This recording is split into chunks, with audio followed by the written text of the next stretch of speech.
Os 7 pecados capitais.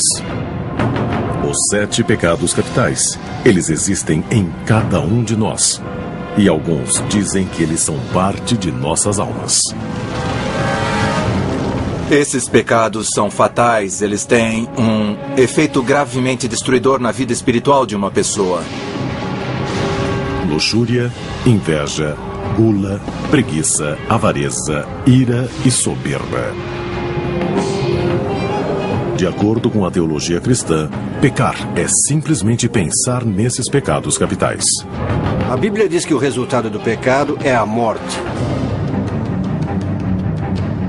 Cada um desses pecados tem uma história secreta revelando como eles se tornaram capitais.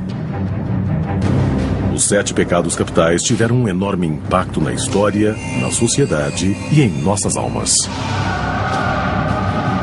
Você não pode transgredir a lei moral de Deus sem que alguém pague um preço terrível.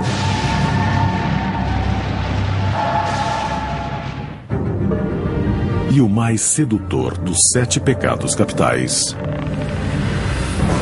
é a luxúria. Os 7 pecados capitais não aparecem na Bíblia Sagrada. Então, de onde eles vieram? Os 7 pecados não estão exatamente na Bíblia. Quero dizer que não há uma lista desses pecados. Isso tudo foi criado a partir de interesses éticos da antiga igreja. Em aproximadamente 375 d.C., um monge cristão fugiu das tentações de Constantinopla para um pequeno monastério no deserto egípcio.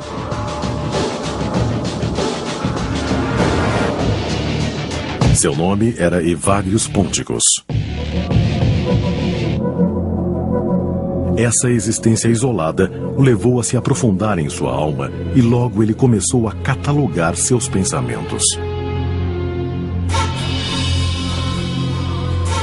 Evagrio trabalhou nessa lista de pensamentos tentadores. Ele lutou com a soberba, a luxúria e a gula. Evagrius reduziu as numerosas tentações em uma única lista dos mais aterrorizantes e perigosos. A lista era composta de 8 pensamentos tentadores: luxúria, gula, preguiça, avareza, ira, soberba, vaidade e tristeza. De certa forma, você pode comparar esses pecados com a maconha, que é considerada uma droga de iniciação clássica. E esses são, na falta de um termo que explique melhor, pensamentos de iniciação. Você cai nesse padrão de pensamento e ele cria uma vulnerabilidade, ele cria uma falha. Ao criar a lista, Evagrius deve ter refletido sobre sua própria vida de pecados. O ex-diácono esteve envolvido com a esposa de um dignatário romano antes de se exilar no deserto. Houve um pecado com o qual ele lutou mais do que os outros, mesmo no exílio: a luxúria. Apesar desses monges raramente virem mulheres, a tentação da luxúria se mantinha. Quando os pensamentos de luxúria lhes vinham à mente, eles os distraíam colocando os dedos nas chamas das lamparinas para que pensassem naquela dor, ao invés de outras que pudessem ter em seus corpos.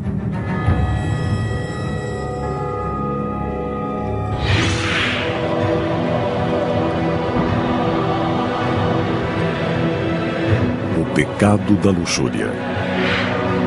Os antigos devotos chamavam de desejo desmesurado de prazer carnal. A Bíblia fala em fornicação, adultério, tentações da carne. O desejo sexual é tão poderoso que domina e destrói.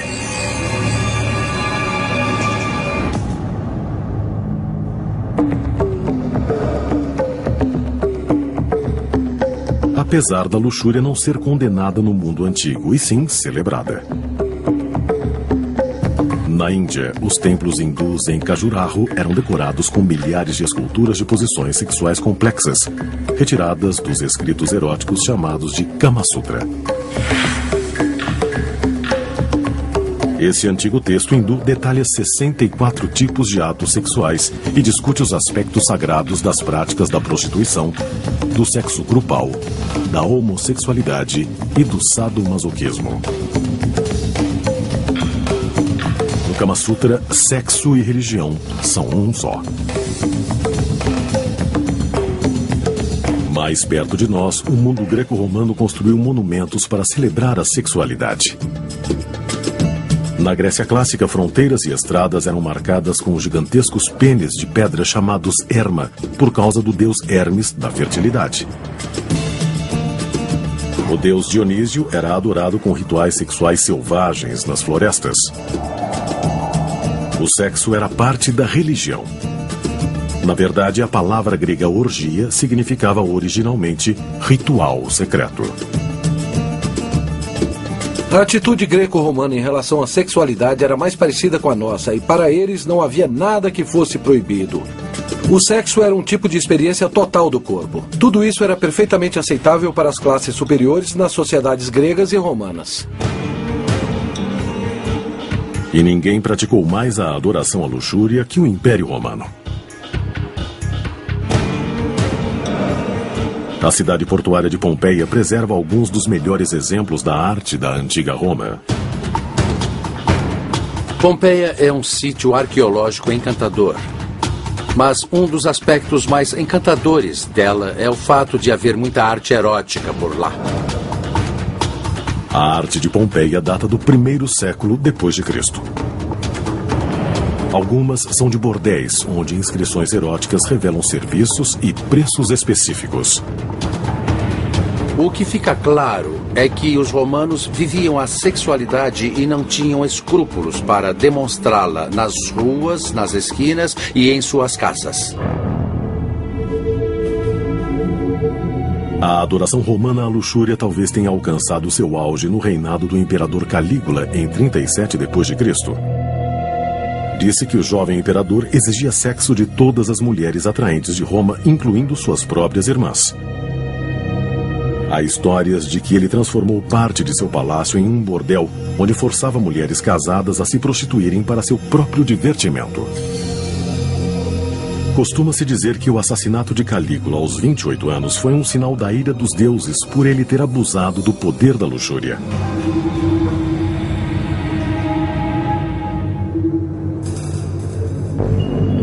Os romanos transformaram a luxúria numa deusa, Vênus, a deidade voluptuosa da sexualidade.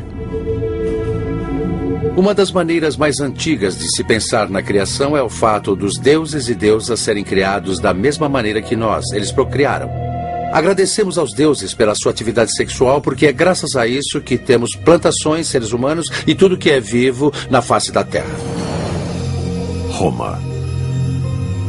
Um conceito bem diferente da sexualidade começa a surgir em outra parte no Antigo Oriente Médio. Na herança judaico-islâmico-cristã, a terra não é uma deusa, mas uma coisa. E Deus é o grande solteirão do céu. Assim, não existe o mesmo tipo de celebração da sexualidade dos deuses e deusas nesse grupo de religiões.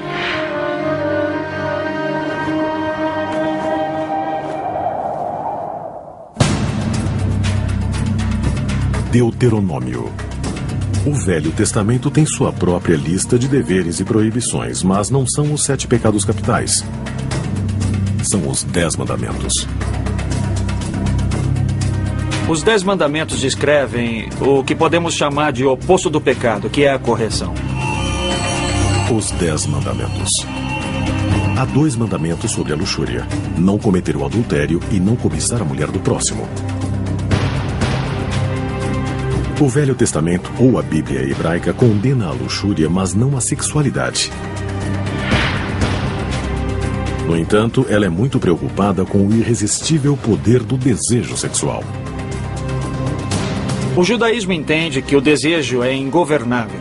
E que você sempre vai querer fazer ou então vai desejar coisas que não deve ter. O desejo em si não é pecado. Só o que você faz com ele.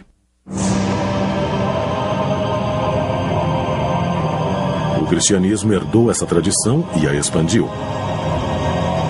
Jesus diz aos seus seguidores que eles cometem o pecado do adultério mesmo quando apenas olham para uma mulher com desejo. Jesus aponta e enfatiza os pecados do pensamento. Você pode cometer o adultério mentalmente. Jesus diz que a punição para o pecado é o inferno, a danação eterna. Os fiéis acreditam que, cometendo os 7 pecados capitais, uma pessoa vai para o inferno.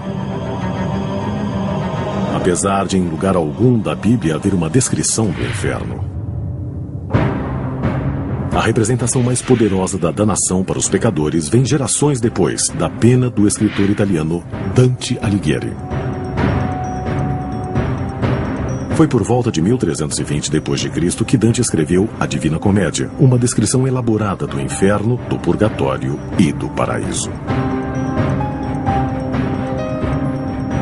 A história começa quando Dante se vê perdido nas florestas escuras.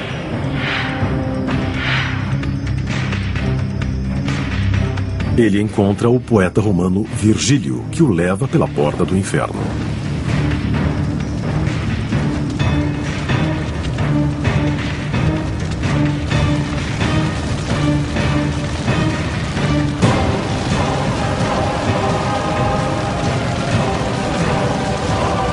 Dante descreve os 9 círculos do inferno. Os círculos têm punições progressivamente piores, do pecado menos ofensivo até o mais terrível. Todos os 7 pecados capitais estão representados. O preço que cada pecador deve pagar é de acordo com o crime que cometeu.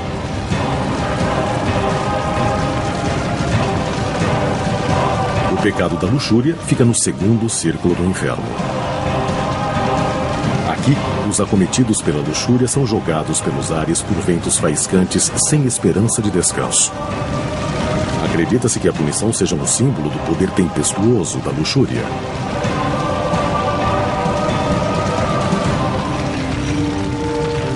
Dante tratou o pecado da luxúria como o menos grave dos pecados. Considera-se que ele tenha pegado leve porque seria mais culpado por esse pecado. Dante visita depois o purgatório, onde os luxuriosos são purgados pelas chamas que os consomem, como o desejo sexual um dia os consumiu. A representação de Dante foi tão poderosa que se tornou a versão do inferno mais comumente aceita pelo cristianismo. Mas essa representação do inferno não tem nada a ver com a Bíblia. Os círculos do inferno e as punições dos condenados só vêm da pena de Dante.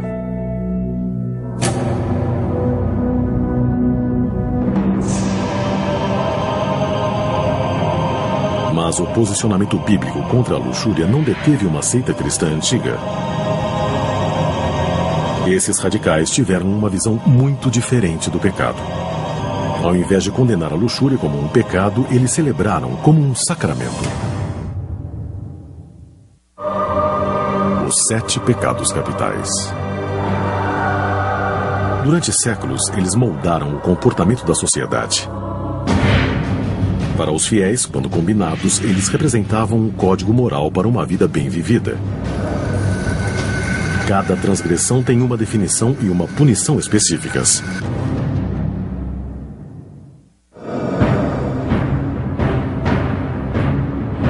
A religião cristã é bem específica em sua visão da luxúria. A Bíblia cristã diz: nem os imorais, nem os idólatras, nem os adúlteros, nem os efeminados, nem os sodomitas irão herdar o reino de Deus. Bíblia Sagrada. Nem sempre houve consenso nas visões sobre esse pecado. Um grupo de cristãos antigos via a luxúria bem diferente. Dizem que por volta de 325 d.C., um pequeno grupo de devotos cristãos se unia para a adoração.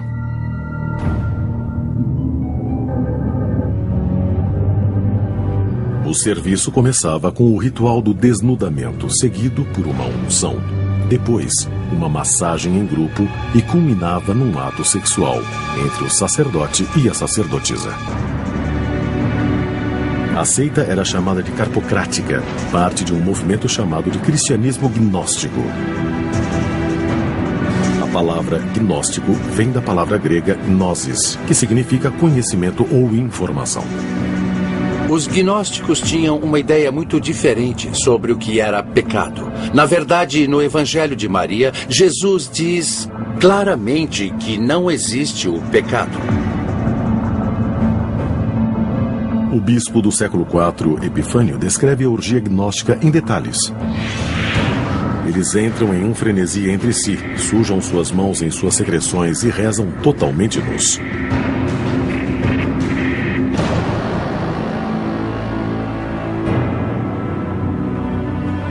Mas alguns acreditam que essa descrição pode ter sido apenas propaganda negativa.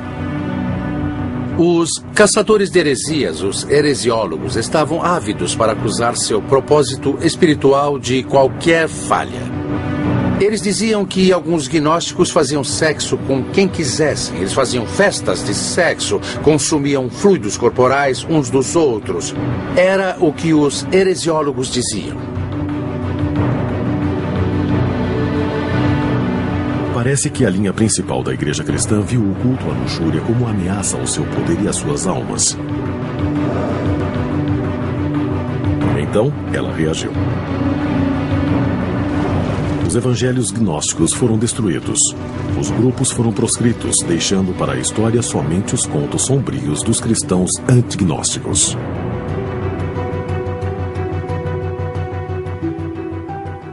Mais ou menos na mesma época em que os gnósticos estavam desaparecendo, no século IV d.C., Evagrius Ponticus escreveu a primeira lista de 8 pensamentos tentadores. Mas ela foi pouco conhecida na época. Evagrius viveu em reclusão no deserto e fez sua lista somente para os monges.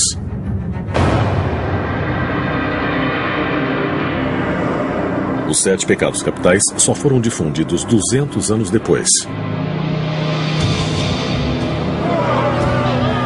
O Império Romano tinha ruído e, com ele, a Idade das Trevas começou. A atitude sensual e aberta com relação à luxúria foi esmagada. Ela foi substituída pelo poder crescente da Igreja. Foi nas mãos do reformador Papa Gregório o Grande que os 8 pensamentos tentadores se transformaram nos mais dramáticos 7 pecados capitais. Na criação da lista, o Papa eliminou a tristeza e a vaidade e acrescentou a inveja para fazer os 7 pecados capitais que conhecemos hoje: luxúria, inveja, gula, preguiça, avareza, ira, soberba. O Papa Gregório depois os divulgou pelo mundo cristão. Apesar de não serem encontrados na Bíblia, os 7 pecados capitais se tornavam agora uma doutrina cristã. Gregório é considerado um dos grandes reformadores na história da Igreja. Foi outra de suas mudanças radicais na doutrina cristã que teve um efeito enorme na Igreja, no conceito de pecado e principalmente no pecado da luxúria.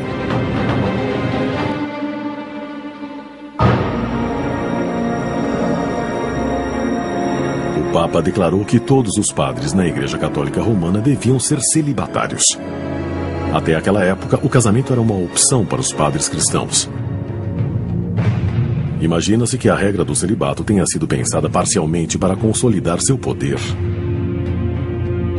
O Papa Gregório não queria que a propriedade da Igreja fosse herdada pelos filhos dos padres e bispos. O resultado foi mais abrangente. Em um período de tempo relativamente curto, o celibato evoluiu de um conceito teológico para uma acusação indiscriminada da sexualidade e da luxúria para todos os fiéis. A Igreja se tornou anti-hedonista militante. Assim, a sexualidade existe para a reprodução e tudo o que vai além disso é pecado. O clero celibatário agora escrevia as regras das interações sociais e políticas. Para contrabalançar os 7 pecados capitais, a Igreja criou as 7 virtudes sagradas: castidade, temperança, caridade, paciência, humildade, generosidade, diligência. Eles estariam para sempre ligados na batalha pelas almas dos homens. O oposto da luxúria é a castidade, uma qualidade que dirigiu os pensamentos dos cristãos durante séculos. Para os teólogos medievais, o problema não era só a luxúria, mas qualquer forma de sexualidade. A Idade das Trevas condenava a luxúria mesmo no casamento. Essa seria a atitude da civilização ocidental em relação à sexualidade por quase 1000 anos. A luxúria foi demonizada. A crença popular da época era de que cada pecado podia habitar ou possuir uma pessoa em forma de um demônio específico. O único jeito de livrar os afligidos por esses demônios era pela prática do exorcismo. Vamos, saia!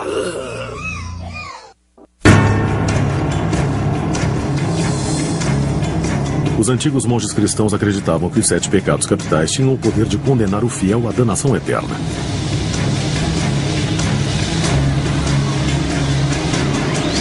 Quando homens e mulheres devotos cometiam pecados, alguns acreditavam que isso se devia a demônios.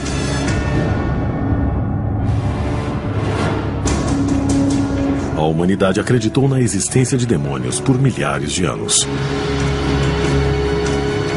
A Bíblia hebraica fala de espíritos demoníacos no deserto. Jesus exorciza demônios no Novo Testamento. Monges lutavam contra demônios da luxúria e de outros pecados através da oração e do jejum. Dizia-se que demônios eram anjos que tinham se rebelado contra Deus e se unido a Satanás. Eles eram jogados no abismo do inferno e condenados a passar a eternidade atentando às almas de seres humanos.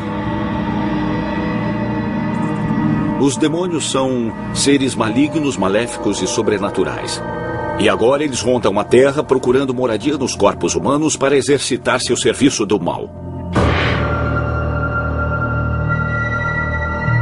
Na Idade Média, o estudo dos demônios ou demonologia se tornou quase uma ciência. Monges cristãos começaram a catalogar demônios. Havia livros como A Chave de Salomão e o Grande Grimório, que listavam milhares de demônios pelos nomes, divididos em categorias, subtítulos e hierarquias. E demonólogos misturavam poções e preparavam feitiços para falar com eles. Seguindo essa teoria, havia a crença de que havia 7 exércitos do mal comandados pelos 7 príncipes satânicos, cada um representando um dos 7 pecados capitais. Cada um desses príncipes demoníacos tinha um nome.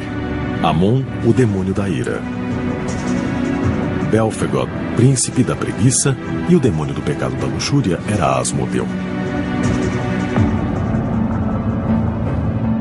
O nome Asmodeu provavelmente vem de uma deidade pagã persa chamada Eishmadeva.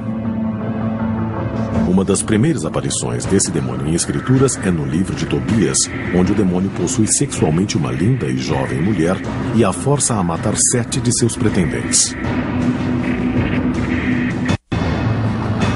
O demônio é um ser perigoso e poderoso. Mas textos mágicos, como o Testamento de Salomão, dizem que Asmodeu podia ser controlado através de feitiços.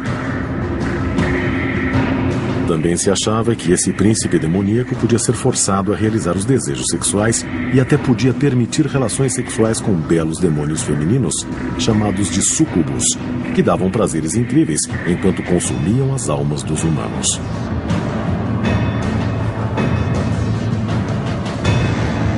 Mas há aqueles que dizem que as histórias de relações sexuais com demônios não são só metáforas, são reais. E assim... Eu renuncio a qualquer direito legal que detenha meu destino. Em suas missas na igreja, o pastor Bob Larson trava sua própria batalha contra esses príncipes demoníacos. Nos Coríntios, capítulo 10, de 3 a 5, fala-se na destruição das fortalezas espirituais. Os 7 pecados capitais atacam a sociedade da qual todos nós fazemos parte. Somos todos parte de uma trama entrelaçada.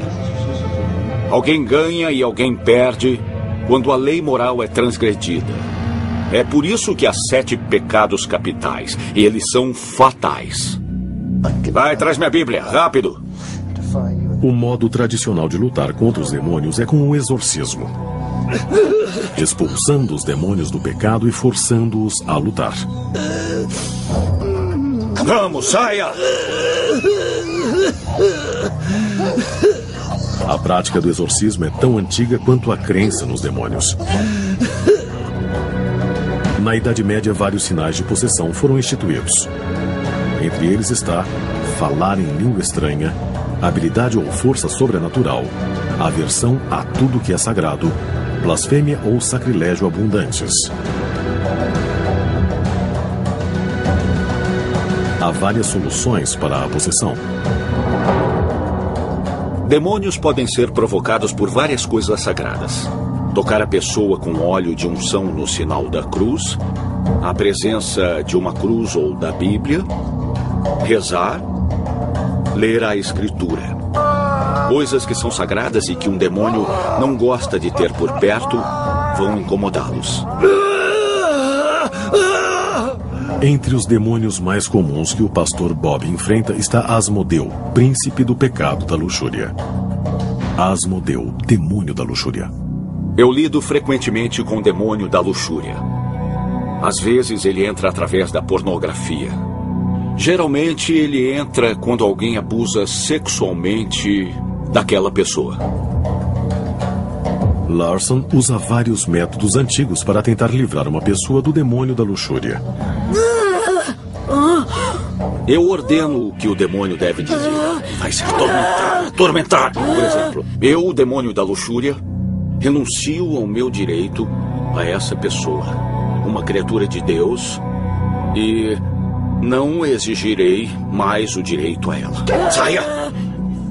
Aí ele vai lutar e pode dizer: não vou embora, essa pessoa é minha, tem que ir embora. E você continua dizendo a ele que deve ir embora. Vai sim. Os exorcismos de Bob Larson são controversos para a linha principal da igreja, mas eles se baseiam em rituais tão antigos quanto a própria religião. Tem que ir embora. Os 7 pecados capitais foram associados aos demônios e ao exorcismo na Idade Média. No mesmo período, 1213 d.C., para ser exato, a igreja agregou mais um detalhe à história do pecado: a confissão. Foi exigido que os cristãos fossem a um padre pelo menos uma vez ao ano e descrevessem seus pecados nos mínimos detalhes. Como um guia para ajudar os fiéis a determinar exatamente o que deviam confessar, a igreja os ensinou a considerar a lista dos 7 pecados capitais. Você encontra citações frequentes de bispos dizendo que as pessoas devem refletir sobre os 7 pecados capitais e que deviam pensar nisso quando fossem se confessar. Era em torno desse tipo de coisa que eles deveriam organizar e mudar suas vidas. Os 7 pecados capitais foram institucionalizados. Eles se tornaram parte da cultura popular por toda a Europa. Foram esculpidos em igrejas, pintados em altares, desenhados nas Bíblias e descritos em contos e histórias, poesias e epopeias.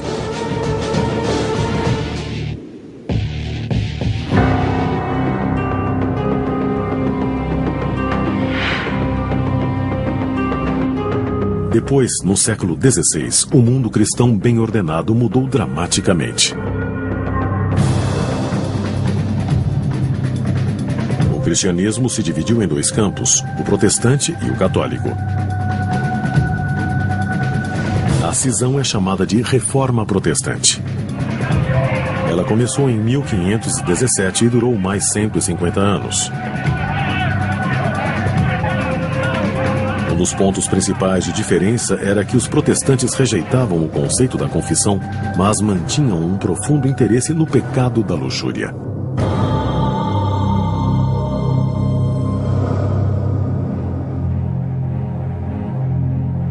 Durante esse período, uma seita de protestantes chamada de puritanos fugiu do continente europeu pecador para buscar liberdade religiosa no Novo Mundo. Os puritanos foram nomeados assim por causa de suas crenças devotas e seu objetivo principal de criar uma forma mais pura de adoração e doutrina. Eles pretendiam criar uma colônia na América do Norte onde o pecado não seria tolerado.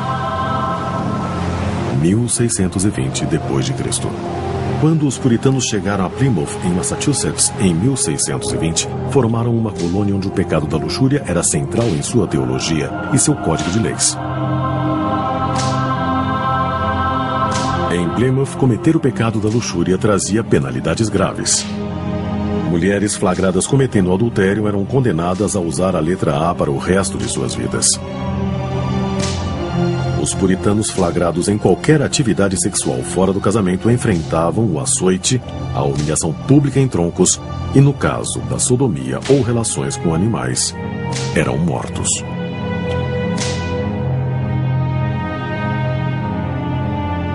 Apesar da visão repressiva dos puritanos, o pecado da luxúria nunca foi eliminado. Alguns dizem que é porque a humanidade sempre teve a luxúria inata.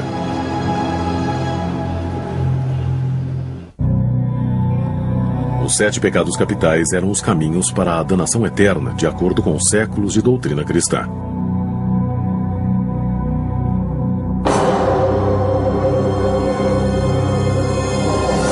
O pecado da luxúria é condenado na Bíblia, na tradição cristã e na herança puritana americana.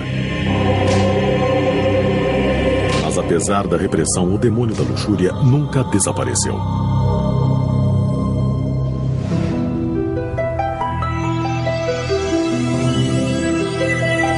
Para os pesquisadores modernos, a luxúria é menos uma questão de pecado e mais uma questão de ciência.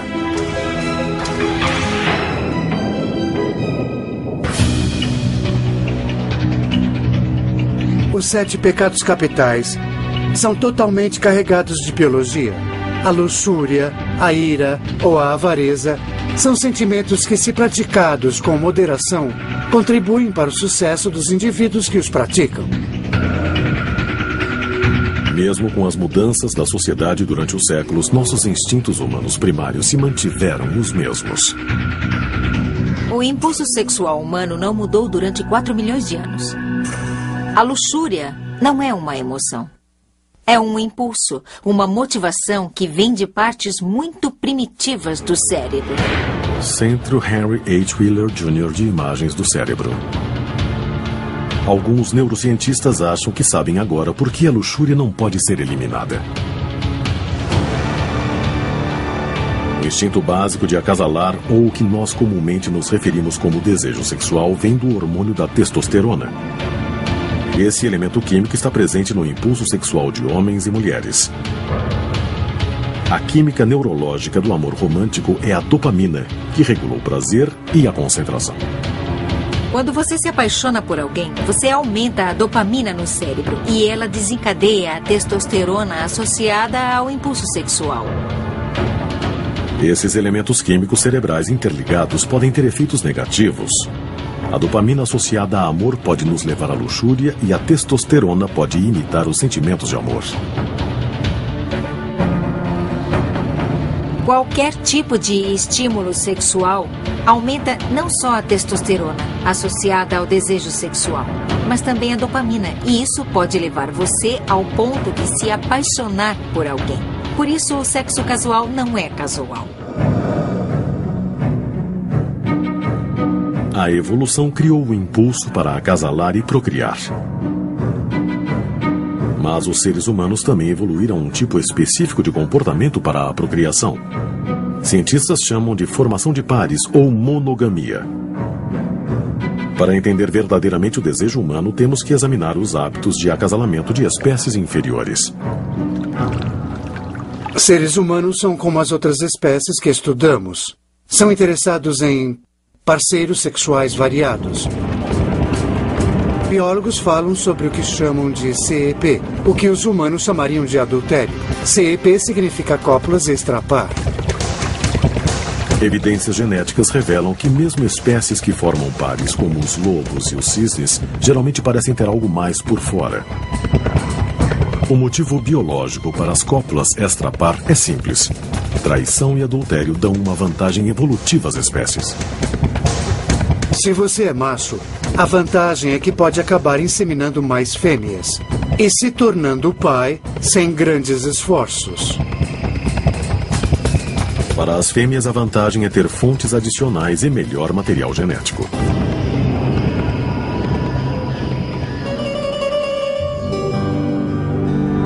Talvez o único motivo da luxúria ser chamada de pecado seria para controlar a cópula extrapar, ou como os humanos chamam, o adultério. Se alguém anda por aí na luxúria, há uma chance de acabar copulando com minha mulher. Ou se sou uma mulher, podem acabar competindo comigo pelo meu homem. Da perspectiva da sociedade, é vantajoso conter a luxúria dos indivíduos. Durante séculos, houve uma grande cruzada para reprimir o pecado da luxúria que obteve muito sucesso. Bíblia Sagrada. Mas o início do século XX seria um renascimento. E a luxúria se beneficiaria dele.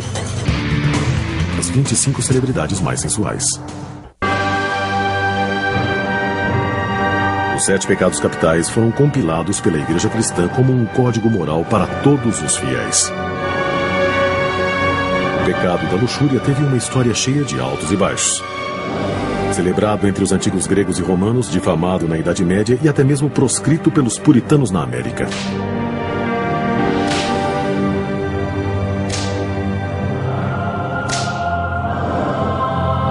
A era vitoriana, nos anos 1800, ganhou uma reputação de puritanismo e repressão sexual. A literatura vitoriana frequentemente retratava os sentimentos sexuais como anormais, imorais e possivelmente insanos. A não ser, claro, que dentro do sagrado matrimônio.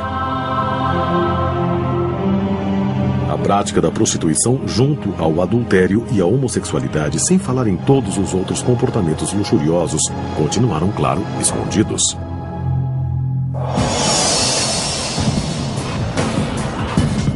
Uma nova era para a luxúria começou na virada do século XX, quando a industrialização trouxe avanços tecnológicos e urbanização. As garçons dos anos 20 marcaram uma evolução no conceito de luxúria, uma nova visão sexualizada da mulher. Nos anos 50, a pílula anticoncepcional estava disponível e pronta para transformar a sexualidade e o pecado da luxúria.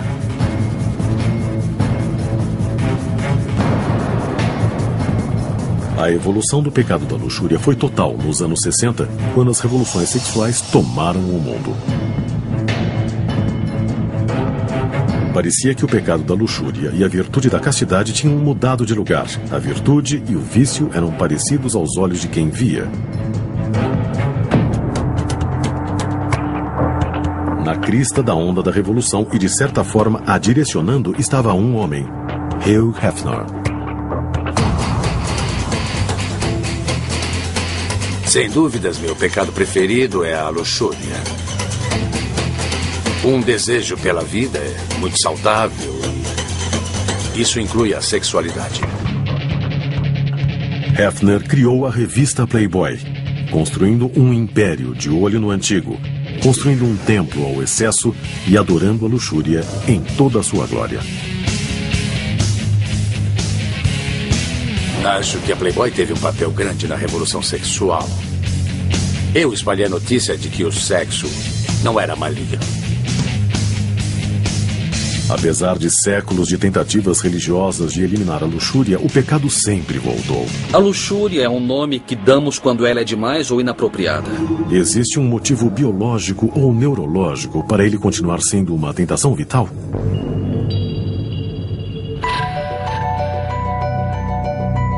Em Seattle, Washington, somente pessoal autorizado, forte campo magnético, perigo.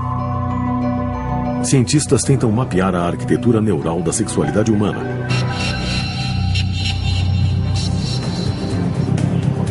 O Dr. Ken Miravia investiga como a luxúria e a sexualidade afetam cada parte do cérebro humano. Ele usa duas tecnologias.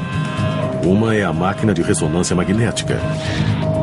A outra tecnologia é um simples aparelho de DVD. Apresentamos às nossas cobaias estímulos que consistem em cenas de sexo explícito para provocar sua habilidade de ficarem excitados.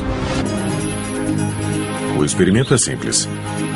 As cobaias são expostas a vídeos neutros para se conseguir uma base. Depois, as imagens se tornam mais sexualmente explícitas durante alguns minutos, enquanto Miravia e sua equipe assistem às mudanças no cérebro da pessoa. Temos áreas nos lóbulos frontais que são associadas à recompensa e aos sentimentos de prazer. Elas são ativadas com a excitação. A amígdala se ativa e essa é uma das áreas de avaliação na tomada de decisões do cérebro.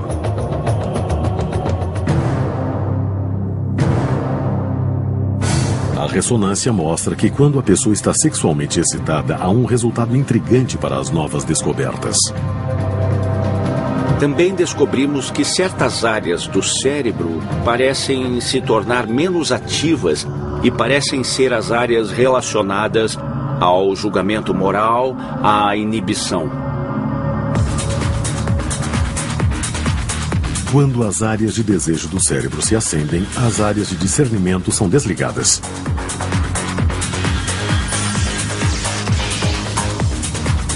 A conclusão: quanto mais uma pessoa fica excitada, menos acesso ela tem ao discernimento claro. Parece que a ciência mostra uma ligação direta entre o desejo e o discernimento fraco. A teoria reforça a premissa básica dos sociólogos que estudam essa área do comportamento humano. Os pecados são bons, adaptáveis. O desejo sexual é normal, apropriado e saudável. A luxúria é um nome que damos quando ela é demais ou inapropriada. Por essa definição, algo se torna pecado quando é destrutivo. Parece que, de acordo com a ciência, é menos uma questão de ir para o inferno e sim de ir longe demais. Todos os 7 pecados capitais têm a ver com os excessos. Porque uma boa vida é sempre uma questão de moderação.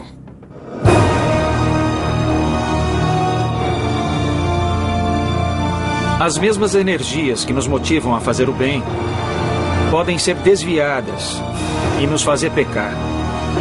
Então, é importante entendermos que essa é uma batalha permanente e intrincada dentro de todas as almas. A qualidade de sua vida e o sagrado de sua alma dependem das decisões que você toma todos os dias de sua vida. No cristianismo, o pecado é um pecado e pronto. Não é uma questão do que passa nos padrões de hoje em dia. Esses são padrões eternos.